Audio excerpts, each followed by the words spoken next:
Hello बच्चों, let's read the question. The question is, how is the progeny formed from asexual reproduction different from those formed by the sexual reproduction? तो आइए देखते हैं हम इसका की कंसेप्ट। तो अगर हम बात करें इसके की कंसेप्ट की, तो इसका की कंसेप्ट हो जाएगा रिप्रोडक्शन। तो रिप्रोडक्शन का मतलब होता है production of the of spring. अब अगर हम रिप्रोडक्शन की बात करें तो ये मेनली दो तरह के होते हैं।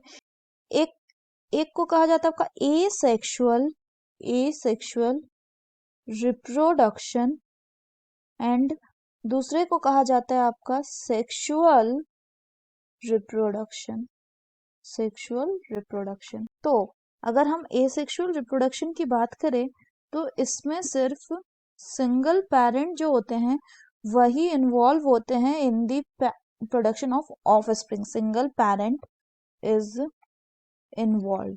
तो इसीलिए इनमें जो ऑफस्प्रिंग्स प्रोड्यूस्ड होते हैं, ऑफस्प्रिंग, इनको हम क्या कहते हैं? They are called as clone. Because ये कैसे होते हैं? ये जो ऑफस्प्रिंग होते हैं they are genetically and morphologically similar to their parents.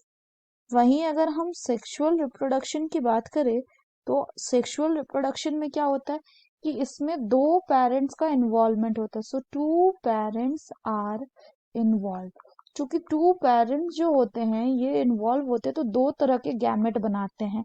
एक को कहा जाता है आपका मेल गैमेट और दूसरे को कहा जाता है आपका फीमेल गैमेट। जो मेल गैमेट होता है इसको हम स्पर्म भी कहते हैं एंड जो फीमेल गैमेट होता है इसको हम ओवा भी बोलते हैं।